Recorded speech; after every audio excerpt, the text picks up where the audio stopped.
नमस्कार ॿारो, मां हेमा भूलचंदानी स्वागत थी कयां तव्हांजो। असीं पढ़ी रहिया आहियूं दर्जो 12 जी ही किताब अदबी सौगंध ऐं अॼु असां हिन में नसुर जो आख़िरी पाठ शुरू कंदासीं, जेको आहे पाठ 15 छंद। हिन पाठ खे मां ॿिनि भागनि में विरायो आहे। अॼु असांजो भाॻो पहिरियों शुरू थींदो। असां हिन में ॼाणींदासीं कि छंद छा आहे ऐं हिन जो इस्तेमालु कविता में नज़्म में किथे कीअं कयो वेंदो आहे। त अचो त पाठ शुरू कयूं। छंद। हिन खां पहिरीं तव्हांखे ॿुधायां कि तव्हां पाण सां गॾु कॉपी ज़रूरु खणी करे वेंदा, छाकाणि त इहो महत्वपूर्ण पाठ आहे ऐं हिन मां सुवाल हिकिड़ो ज़रूरु तव्हांजे इम्तिहाननि में ईंदो। त शुरू कंदासीं पाठ 15। हिन तरफ़ ॾिसंदासीं, नया अखर मां ॾिना आहिनि जंहिंमें तव्हांखे माना बि लिखी आहे, पाठ सम्झण में मदद कंदा। विराम यानी थींदो आहे विश्राम, मतिलबु कि थोरो दम, थोरो सो रुकी वञणु। ऐं नसुर तव्हांखे पतो आहे गद्य थींदो आहे, जीअं कि असां हीअ गद्य वारा पाठ, नसुर वारा पाठ पढ़ी रहिया आहियूं। उहो ई जिते अखर, मात्रा ऐं विराम जो विशेष नियम हुजे उनखे छंद चइबो आहे। यानी कि पहिरीं ई लाइन में असांखे छंद जी परिभाषा ॾिनी वई आहे कि छंद छा आहे। छंद आहे अखर, मात्रा ऐं विराम जो कोई नियम हूंदो आहे। यानी कि को बि अखर ॾिनल आहे, उन में का मात्रा ॾिनल आहे या विराम आहे, थोरो रुकंदा आहियूं असां, त अगरि हुनजो कोई नियम हल रहियो आहे उनखे असां छंद चवंदा आहियूं। छंद तव्हांखे हिंदी में बि मिलंदो। संसार में साहित्य जी शुरूआति कविता सां थी। असां सोचींदा आहियूं कि भई पहिरीं असां लेखन, अगरि असांखे राइटिंग स्टार्ट करणी आहे त नसुर में, गद्य में ऐसे मज़मून लिखणु शुरू कंदासीं। पर अगरि असां संसार जी ॻाल्हि कयूं, हिन यूनिवर्स जी ॻाल्हि कयूं, त सभिनी खां पहिरीं अगरि साहित्य जी लिटरेरी शुरूआति थी हुई त उन में सभिनी खां पहिरीं पोयम, कविता, नज़्म लिखी वई हुई। नसुर त हुन खां पोइ काफ़ी पोइ आयो हो। त असांजे साहित्य जी शुरूआति कीअं थी? नज़्म लिखण सां। ऋग्वेद सभिनी खां पहिरियों ग्रंथ आहे। तव्हां सभिनी खे ॼाण आहे 4 वेद लिखिया विया आहिनि: ऋग्वेद, यजुर्वेद, सामवेद, अथर्ववेद। ऐं हिननि मां सभिनी खां पहिरीं जेको वेद लिखियो वियो सो आहे ऋग्वेद, ऐं इहो पहिरियों ग्रंथ आहे ऐं इहो नज़्म में लिखियो वियो आहे। ऋग्वेद में वेदनि जा मंत्र सम्झण लाइ, उन्हनि जी रिथा ऐं संगीत जी व्याख्या करण लाइ नसुर में किताब घणो पोइ ठाहिया विया। यानी कि ऋग्वेद सभिनी खां पहिरियों वॾो ग्रंथ या वेद आहे ऐं इहो नज़्म जे रूप में, कविता जे रूप में लिखियो वियो हो। ऐं हिन जा जेका व्याख्या करण लाइ नसुर लिखी वई न, भई ही पोयम हुई, कविता जे रूप में हुई। कविता छा थींदी आहे? कविता थींदी आहे थोरे में थोरे अखरनि जो इस्तेमालु करे वॾी ॻुझी माना लिखण अखर, यानी कि चूंडे चूंडे अखर नज़्म में लिखबा आहिनि ऐं हुननि जी माना पोइ अंदरूनी माना ऐं ज़ाहिरी माना कढबी आहे। ज़रूरी न आहे हर नज़्म में अंदरूनी माना हुजे, हर अखर में अंदर जी कोई लिकल माना हुजे, लेकिन ज़ाहिरी माना सभिनी में थींदी आहे। त घणो पोइ ठाहिया विया। उन्हनि मां छंद शास्त्र पिणु हिकु आहे। यानी कि सभिनी खां पहिरीं शुरूआति थी जॾहिं असांजे लिटरेचर जी, साहित्य जी, त उन में सभिनी खां पहिरीं लिखिया हुआ असांजो ऋग्वेद, जेको हिकु नज़्म जे रूप में हो, कविता या पोइट्री जे रूप में हो।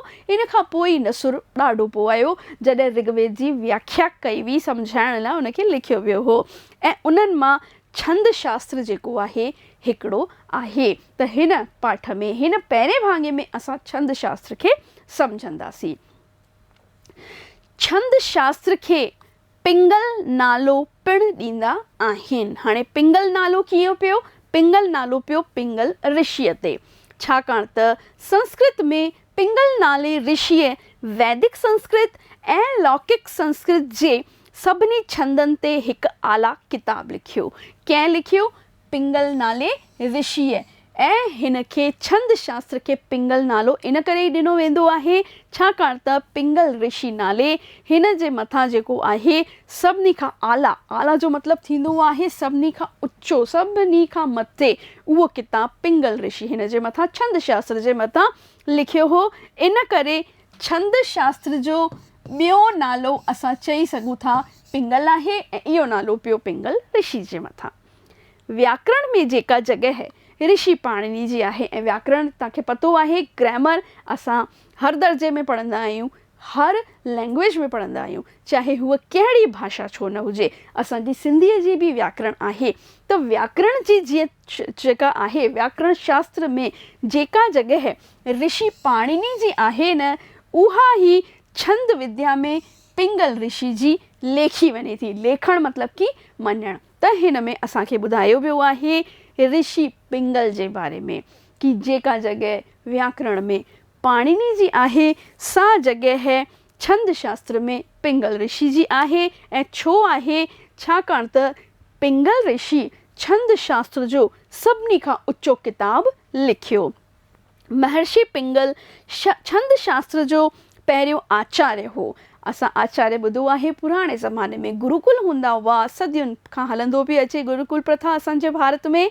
त उन्हनि में जेके पढ़ाईंदा हुआ ॿारनि खे उन्हनि खे आचार्य नाले सां सॾियो वेंदो हो। गुरुनि जे मथां यानी वॾी पदवी वारा, जीअं असां स्कूल में थींदा आहिनि न टीचर, टीचर जे मथां लेक्चरर, उन जे मथां प्रिंसिपल, ईअं कॉलेज में थींदा आहिनि असांजा लेक्चरर थींदा आहिनि, उन्हनि खां मथे प्रोफेसर थींदा आहिनि। तीअं ई ही पोस्ट जेका आचार्य जी हुई गुरुकुल में वॾी हूंदी हुई। त पिंगल जेको आहे ऋषि उन छंद शास्त्र जो पहिरियों आचार्य हो। इन करे असां छंद शास्त्र पढ़ी रहिया आहियूं ऐं छंद शास्त्र में पिंगल ऋषि जो सभिनी खां वॾो ऊंचो स्थान आहे। लौकिक यानी दुनियावी। अॻियां ॾिसूं बालको पढ़ूं। सिंधीअ जे शाइरनि पारसी बहरीन ते बि घणो कलाम चयो आहे। पारसी हिकु भाषा आहे, हिकु जात बि आहे। त सिंध जा जेके शाइर हुआ उन्हनि जे मथां पारसियुनि जो बि ख़ूब असरु पियो। त उन्हनि कलाम चया आहिनि। कलाम छा थींदो आहे? गीत जो हिकु प्रकार थींदो आहे जेको कि असां कोई पुराणियूं असांजूं कहाणियूं या लोक कथाऊं थी गुज़रियूं आहिनि उन्हनि जे मथां जेके गीत ॻाया वेंदा आहिनि न उन्हनि खे असां कलाम चवंदा आहियूं। भगवंती नावाणी असां सिंधियुनि जी सभिनी खां सुठो कलाम चवण वारी गायिका थी गुज़री आहे। तव्हां ज़रूरु हुनखे कॾहिं न ॿुधो आहे त ॿुधिजो। भारती छंदनि में काज़ी कादन सैयद अब्दुल करीम शाह, शाह अब्दुल लतीफ़, सचल सरमस्त, चैन राय बचोमल सामी, किशन चंद बेवस, नारायण श्याम, गोवर्धन भारती, प्रभु वफ़ा, कमला गोकराणी वग़ैरह कवियुनि जी अमोलक वाणी मिले थी। त बालको जेके बि हिते असांखे नाला ॾिनल आहिनि तव्हां ज़रूरु यादि कजो।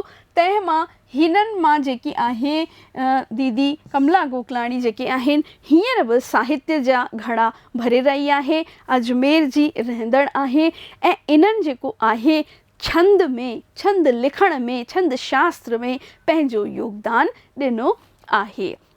सिंधी कविता जा प्रिय छंद आहिनि। यानी हाणे सिंधीअ में बि छंद थींदा आहिनि त सिंधी कविता में कहिड़ा कहिड़ा छंद इस्तेमालु कया वेंदा आहिनि। यानी छंद जा कुझु टाइप्स आहिनि।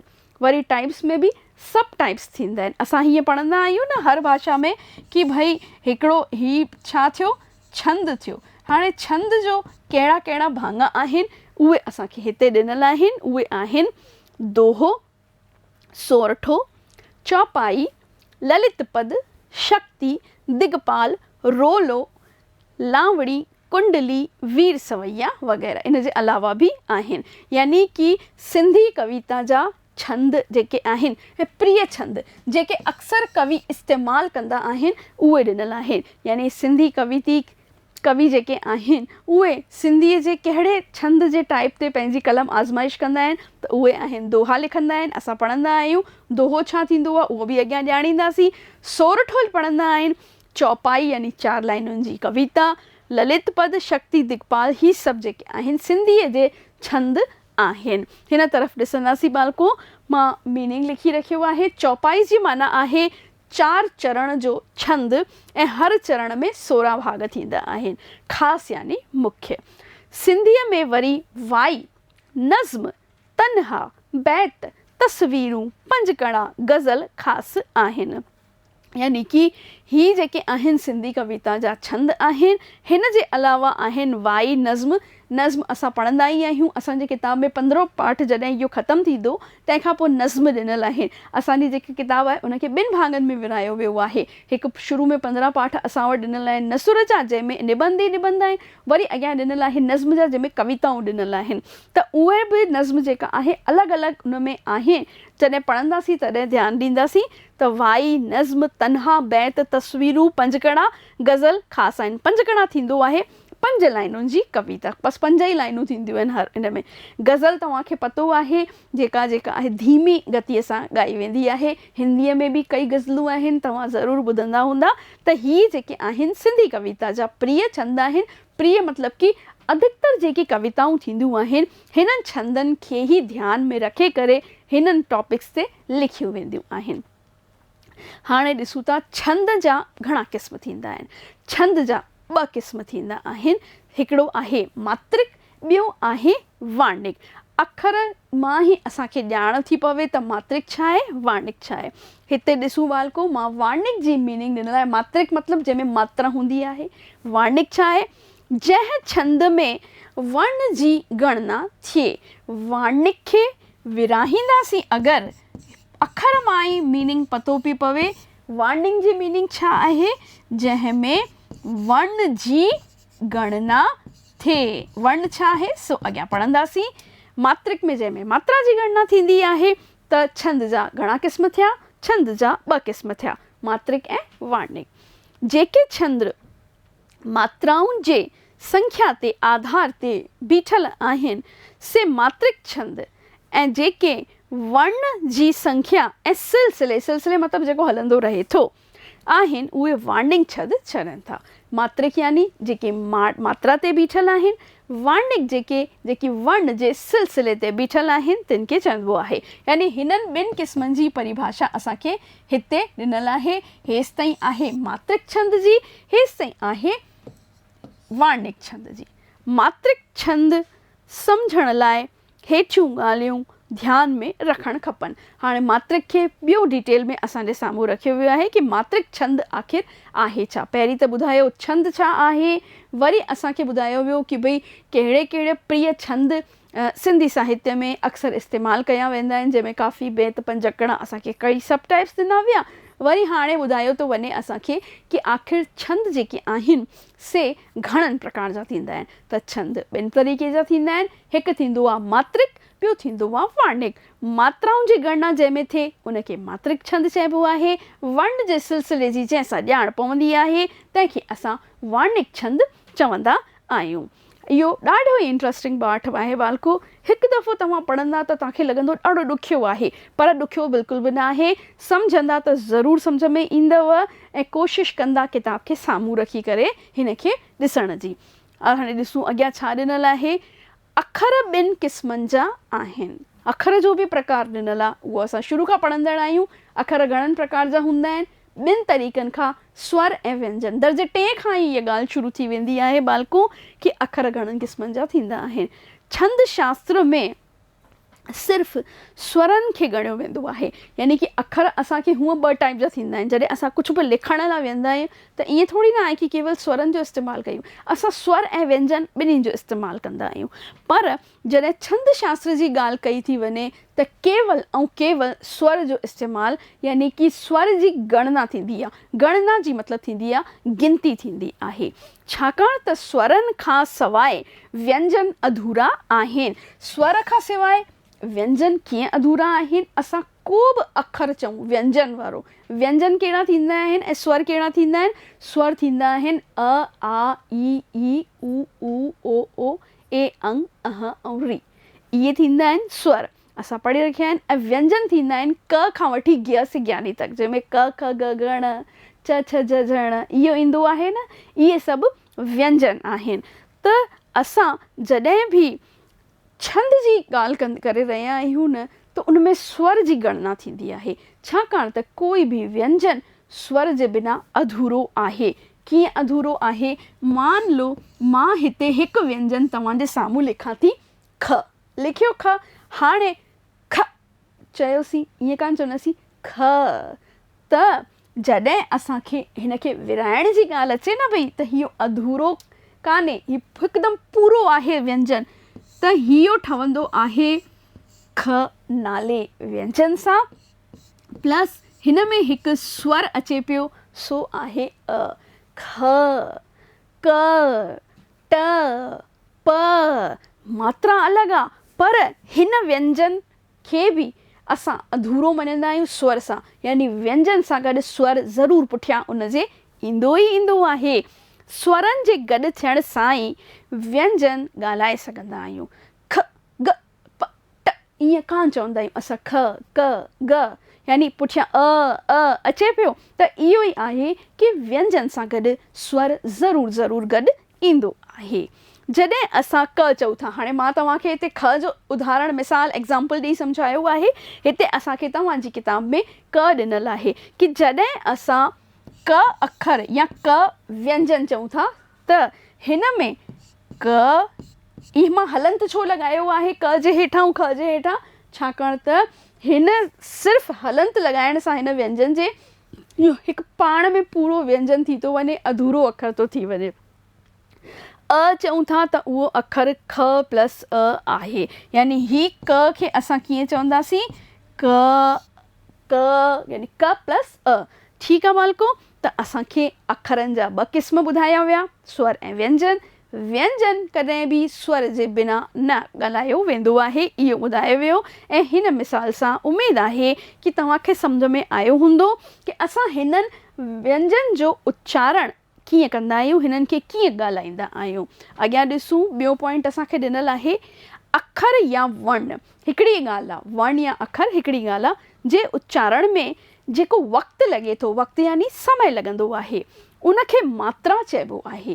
कीअं, यानी कि असां चयोसीं ग, हाणे ग चई छॾियोसीं पर असां ग चवंदा आहियूं ऐं हिनखे विराईंदासीं त कीअं ठहंदो ग प्लस अ, त यानी हिनखे चवण में कुझु त सेकेंड्स पल कुझु वक़्तु लॻो न, हिनखे ई असां जेको आहे मात्रा चवंदा आहियूं, यानी हीअ हिन जी मात्रा आहे।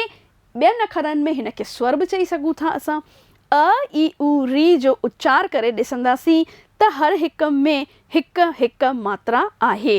कहिड़ो कहिड़ो, असांखे सभिनी खां पहिरीं ॾिनो वियो आहे अ, त हीअ ख़ुदि हिकु मात्रा आहे। ई, हीअ बि मात्रा आहे नंढी ई जी। उ, हीअ नंढी ई जी मात्रा आहे। री, हीअ बि र मात्रा आहे। जॾहिं असां चवंदा आहियूं ऋषि, त हीअ जेके स्वर आहिनि हीअ पाण सां गॾु को न को वक़्तु खणंदा आहिनि, समय खणंदा आहिनि, चाहे बिल्कुलु थोरो छो न खणनि, त इन्हनि खे ई असां सिंधीअ में चवंदा आहियूं त ही मात्रा आहिनि। यानी को बि व्यंजन असां बिना स्वर जे नथा ॻाल्हाए सघूं। लिखण वक़्तु ॾिसण न ईंदी उहा कि स्वर पुठियां लॻल आहे, लेकिन जॾहिं उच्चारण कंदा आहियूं तॾहिं असांखे पतो पवंदो आहे कि भई हिन व्यंजन में त पुठियां स्वर अचे ई पियो। टियों असांखे पॉइंट ॾिनल आहे बालको, आ ई उ री ए ऐ औ औ जो उच्चार कबो, उच्चारण मतिलबु प्रोनाउंसिएशन, जॾहिं असां ॻाल्हाईंदासीं त हिकु मात्रा खां ॿीणो वक़्तु लॻंदो। ठीकु आहे, हीअ वॾियूं आहिनि, ॾिसो अधु हिकु हिन खां पहिरीं वारो जेको हो न, आ खां पहिरीं असां वटि छा आयो अ, हिन वॾी ई खां पहिरीं असां वटि छा आयो, नंढी ई इहा ई थींदी आहे स्वर, इहे तव्हां पढ़ियल आहिनि। हिन वॾे ऊ खां पहिरीं असां वटि नंढो ऊ आयो। री पाण में हिकु वॾो स्वर आहे, ही जेको आहे नंढो आहे, ही वॾो आहे, ही ऐं ही, यानी कि ही जॾहिं असां चई रहिया आहियूं न हीअ वारा, केवल हीअ वारा, त हिन में हिकु मात्रा खां ॿीणो वक़्तु लॻंदो आहे। हिकु त मां चवां अ, ठीकु आहे, ऐं ॿियो मां चवां आ, त असांखे वक़्तु लॻे थो कि नथो लॻे, यानी कि हिकु त अ चवां त अ छा आहे, जल्दी सां चई छॾियो, थोरो वक़्तु लॻो। आ त वधीक वक़्तु लॻो। हिकु चवां ए, ॿियो चवां ई, त वधीक वक़्तु लॻो। त यानी जेके पहिरीं हिन खां पॉइंट ॿिए में पढ़ियासीं उन्हनि में वक़्तु लॻो, उहे व्यंजन जे पुठियां लॻा, पर जॾहिं ही वॾे मात्राऊं चवंदा आहियूं त हुननि खां थोरो वधीक वक़्तु समय लॻंदो आहे, ॿीणो वक़्तु, यानी कि डबल टाइम लॻंदो आहे। इन करे उन्हनि स्वरनि लाइ ॿ ॿ मात्राऊं आहिनि, यानी हिननि स्वरनि लाइ छा आहे ॿ मात्राऊं। हाणे हिन वारे में केवल आ खे असां सिंपलेस्ट आहे इहो। 2 मात्राऊं कीअं आहिनि, हिन में आहे अ प्लस अ, तॾहिं वञी करे हिननि जो जोड़ जेको आहे आ ठहियो आहे। ठीकु आहे बालको, ही मिली करे आ ठाहिनि था। चौथो पॉइंट असांखे ॾिनल आहिनि, जिन अखरनि लाइ हिकु मात्रा हूंदी आहे उन खे छंद शास्त्र में लघु या छोटो जुज़ो चइबो आहे। लघु जी निशानी हीअ हिकु लाइन खड़ी पाए वांगुरु आहे। जीअं त यानी कि चौथो पॉइंट इम्पॉर्टेंट आहे कि असांखे छा चयो वियो आहे, जिन अखरनि लाइ हिकु मात्रा हूंदी आहे, हिकिड़ी मात्रा सिंगल मात्रा, त उन्हनि खे छंद शास्त्र में असां लघु, ॿियो नालो हिन खे ॾिनल आहे छोटो जुज़ो, नंढो जुज़ो असां हिन खे चई सघूं था, चइबो आहे। ऐं लघु जी असांखे निशानी ॾिनल आहे। ख़ासि करे तव्हां म्यूज़िक जेके वारा संगीत वारा थींदा आहिनि उन्हनि खे ॾिठो हूंदो, उहे इस्तेमालु कंदा आहिनि। असां शुरू में ई पढ़ियोसीं कि साहित्य जेको आहे पहिरीं पोइट्री नज़्म जे फॉर्म में लिखियो वियो, नसुर त घणो पोइ आई हुई। तंहिं करे ई जॾहिं हू पोइट्री जे फॉर्म में लिखंदा हुआ त इहे निशान असांखे ॾिसणु ईंदा आहिनि। त हुननि जी निशानी आहिनि हीअ, ॾिसो जीअं कमल अगरि असां चऊं त हिन में 3 मात्राऊं आहिनि। ठीकु आहे, क म ल। कीअं, क में बि हिकु मात्रा अ आई, म में बि हिकु मात्रा अ आई, ऐं ल में बि हिकु मात्रा अ आई। त घणियूं मात्राऊं थी वियूं, 3। त इन करे हिन में हिन खे 3 डंडा ॾिनल आहिनि। हाणे ॾिसूं असां रघुवर, त हिन में 4 मात्राऊं पियूं अचनि, 4 अखरनि वारो आहे। इज़त 3 अखरनि वारो आहे, त 3 मात्राऊं आयूं। सम्झ में आयो, जेतिरा हिन में अल्फ़ाबेट्स लेटर्स आहिनि ओतिरियूं हिन जूं मात्राऊं थी वियूं। अॻियां पढ़ंदासीं। 5 पॉइंट कहिड़ो ॾिनल आहे, जिन अखरनि जूं 2 मात्राऊं हूंदियूं आहिनि उन्हनि खे गुरु या डिघो, हुननि खे नंढो, हिन खे डिघो, नंढो मतिलबु छोटो ऐं असांखे ॾिनल आहे, ऐं डिघो जो मतिलबु सिंधी में थींदो आहे वॾो, वॾो जुज़ो चइबो आहे। हुनखे असां छा चयोसीं, लघु। ठीकु आहे, लघु मतिलबु नंढो। लघुत्रात्मक प्रश्न ईंदा आहिनि न तव्हांजे एग्ज़ाम में, त लघु मतिलबु नंढो। ऐं गुरु, गुरु छा थींदो आहे, गुरु जे त नाले में ई बड़प्पन आहे, वॾो आहे। त नंढे खे असां चयोसीं लघु ऐं वॾे खे असां चयोसीं गुरु। हिन खे असां ॿियो नालो छा ॾिनो वियो आहे, डिघो जुज़ो। डिघो मतिलबु वॾो, जेको चौड़ो हुजे, चवंदा आहिनि। ऐं गुरु जी निशानी ही एस टाइप में आहे। इंग्लिश जो एस थींदो आहे न, थोरो अलॻि आहे। जीअं असां टू खे उल्टो करे छॾियूं, उहो आहे। असांखे लघु जी निशानी कीअं ॾेखारी वई, सिंपल हिकु लाइन ॾेखारी वई, ऐं गुरु जी निशानी असांखे हिन टाइप में ॾेखारी वई आहे। ओया हीअ आहे। ठीकु आहे, त हाणे असांखे कीअं पतो पवंदी, जंहिंमें हिन में 2 मात्राऊं हूंदियूं आहिनि, हुननि में हिकु मात्रा हुई, हिन में 2 मात्राऊं। कीअं, मोती। हाणे असां अगरि हिन खे मोती खे ॾिसूं विरहाए करे, त कीअं असांखे पतो पवंदो, मात्राउनि जी ॼाण ॾिसूं बालको कीअं पतो पवंदी। मोती म प्लस ओ प्लस त प्लस ई, वॾे जी मात्रा आहे। ठीकु आहे, इहो मां हिते व्यंजन लिखियो आहे। हाणे हिन खे ॿियो मां हेठि विराईंदसि, त म में कहिड़ी मात्रा आहे, मो ओ अ प्लस ई। सम्झ में आयो, त असांखे जेको आहे हिन तरीक़े सां असां विराए करे ॾिसंदासीं त असांखे मात्राउनि जी ॼाण ॾींदी। त हिन में वॾो आहे, त हिन जी निशानी ॾिसो असां हीअ लॻाई आहे। हिते घणियूं आहिनि मात्राऊं, 2 मात्राऊं आहिनि। म में ओ जी मात्रा आहे, त में ई जी मात्रा आहे, त हिन खे वॾी आहे मात्रा, इन करे असां हिन खे जेको आहे इन तरीक़े सां लॻायो आहे।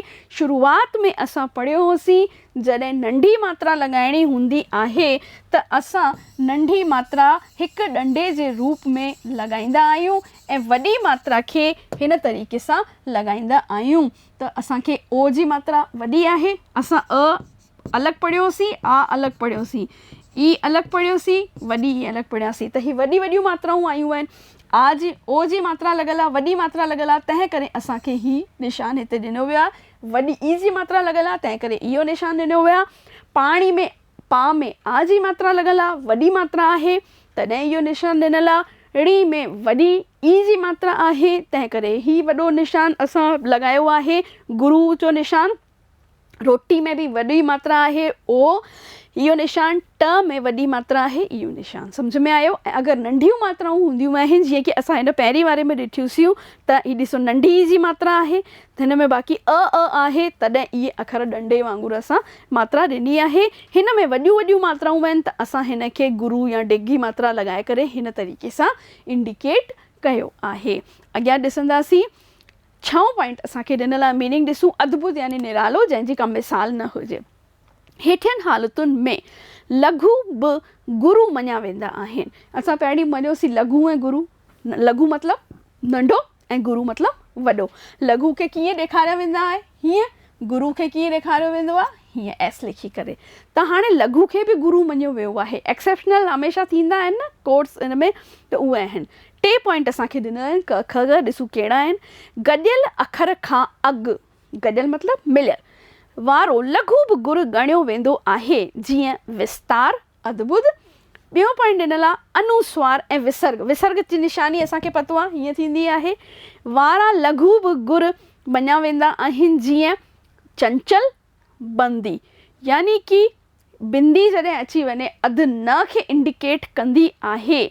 इन खे लघु खे बि गुरु मञंदासीं, हिन खे असां नंढो न मञंदासीं, छाकाणि त हिन जे मथां अची वियो आहे। ठीकु आहे मालिको, पतो पइजी वियो। हिकु त हिन वारी जंहिंमें हिन टाइप जो अचे, ॿिए जंहिंमें बिंदी अचे, उहे। टियों असांखे कहिड़ो ॾिनल आहे? लघु ऐं गुरु उच्चार जे करे किथे गुरु खे लघु ऐं लघु खे गुरु ॻणी सघिजे थो। ठीकु आहे, त इहो असांजो छंद शास्त्र छा आहे, छंद जो इस्तेमालु कीअं कंदा आहियूं, कंहिं इन जी खोजना कई, ऋग्वेद कीअं असांजी जॻह विलारे थो वधीक में वधीक, छाकाणि त सभिनी खां पहिरियों ग्रंथ ई ऋग्वेद हो, जेको स्थान ऋषि पाणिनी जो आहे। छंद शास्त्र में उहो ई पिंगल ऋषि जो आहे। छंद घणा थींदा आहिनि, कीअं इस्तेमालु कंदा आहिनि, मात्रिक ऐं वर्णिक असां हिन में पढ़ियोसीं। हिन जो ॿियो भाङो असां वरी अॻिले वीडियो में ॾिसंदासीं। मिलंदासीं ॿिए भाग में। तेसीं ताईं नमस्ते।